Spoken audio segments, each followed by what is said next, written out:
Saudara-saudaraku sebangsa dan setanah air, coba Anda pikir, mengapa Rocky Gerung, dia seorang filsuf yang terkenal itu, gemar sekali menghina Presiden Jokowi sebagai sosok yang dungu. Bahkan akhir-akhir ini menuduh Presiden Jokowi sebagai bajingan tolol dan bajingan pengecut. Sebenarnya Rocky Gerung itu sedang gregetan pada dirinya sendiri. Mengapa saya mengatakan demikian? Karena dia dulu itu pernah mendirikan Partai Indonesia Baru, yaitu PIB, bersama Dr. Syahrir. Jadi dia salah satu founder dari partai itu. Tapi tidak lama kemudian partai ini bubar, saudara. Kemudian katanya ketika Sri Mulyani dianiaya, dia mendirikan partai Sri, tapi partai ini nasibnya sama, bubar juga. Kemudian ada seorang audiens bertanya pada Rocky Gerung, mengapa kamu mendirikan partai? Langsung lari, tidak ikut mengurusi dengan penuh tanggung jawab. Lalu Rocky Gerung itu beralasan bahwa dia hanya membantu untuk membuatkan ide konsep yang lengkap bagi partai itu, biar teknokrasi dalam partai itu yang mengurusnya.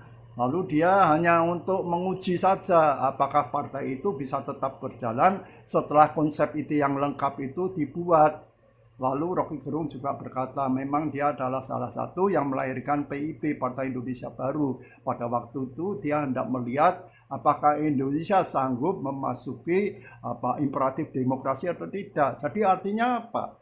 Bahwa ketika dia sudah mendirikan partai, tapi Indonesia tidak sanggup masuk ke imperatif demokrasi, berarti seakan-akan rakyat Indonesia yang salah. Dia yang telah membuatkan ide konsep yang lengkap bagi partai. Kalau partai itu tidak jalan, berarti partai itu yang salah. Jadi Rocky Gerung itu memiliki ide, tapi tidak mau susah payah memperjuangkan ide itu dengan penuh tanggung jawab dan penuh risiko. Itu serahkan pihak lain. Tapi kalau gagal, pihak lain disalahkan. Kalau berhasil, dialah founder partai itu. Itulah Rocky Gerung. Jadi sekarang saya tanya, yang bajingan tolol, bajingan pengecut itu siapa? Coba dibandingkan dengan Jokowi. Ketika dia jadi presiden, dia sadar bahwa bangsa ini menghadapi problem yang sangat berat. Di pemerintah sebelumnya, untuk menyelesaikan problem ini sangat berisiko tinggi. Pemerintahan bisa digoyang, presidennya bisa dilengsarkan, dimakzulkan, bahkan bisa dibunuh. Tapi Presiden Jokowi ketika jadi presiden, dia berani mengambil alih tanggung jawab itu dengan penuh risiko. Pertama, dia membubarkan Petral. Dia ditakut-takuti bahwa di balik Petral itu ada mafia migas yang bermodal besar bisa melengsarkannya, tapi dia tidak takut.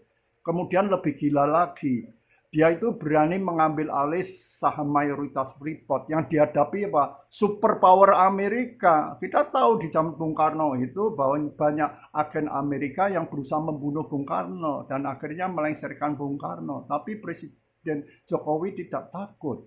Bahkan blok Mahakam, blok Rokan itu juga diambil saham mayoritasnya.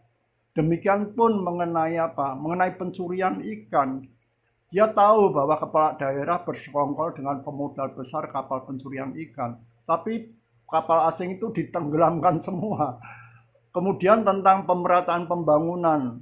Ya, di pemerintahan sebelumnya bahwa tahu bahwa mayoritas penduduk ada di Pulau Jawa, maka pembangunan tetap di Pulau Jawa saja untuk memanjakan penduduk Pulau Jawa supaya pada pemilihan umum selanjutnya dia bisa dipilih oleh penduduk Pulau Jawa sebagai presiden kedua kalinya. Tapi Jokowi tidak mau egois. Demi rasa keadilan dia membangun jalan tol, membangun irigasi, bendungan, pelabuhan, bandara di luar pulau demi pemerataan.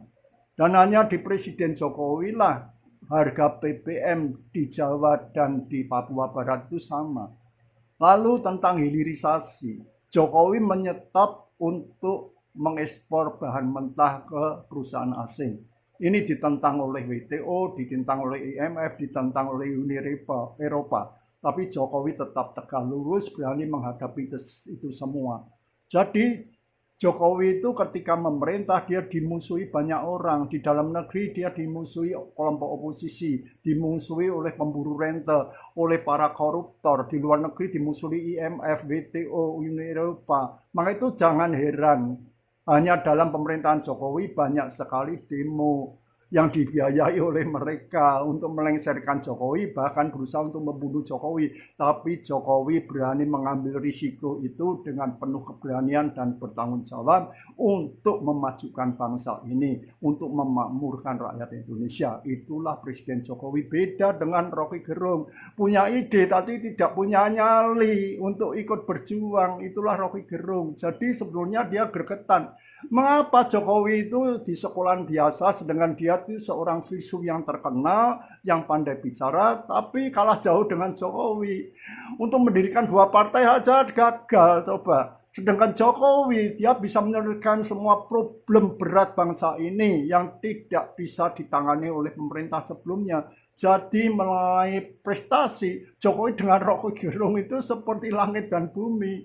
Jadi Rocky Gerung itu gregetan. Mengapa? Di hadapan Jokowi itu dia seakan seorang yang dungu. Di hadapan Jokowi dia seakan seorang bajingan tolol dan bajingan pengecut. Tapi dia tidak mengakui ini. Sebaliknya labelasi negatif ini ditujukan pada Jokowi untuk menutupi kelemahannya. Jadi Rocky Gerung itu seorang munafik yang tidak jujur. Dia seorang yang punya pribadi yang sangat rendah dan menjijikkan. Coba Anda yang merasa video ini berguna untuk disebarkan, tolong di-subscribe, like, dan share supaya banyak orang tahu siapa sebenarnya Rocky Gerung ini.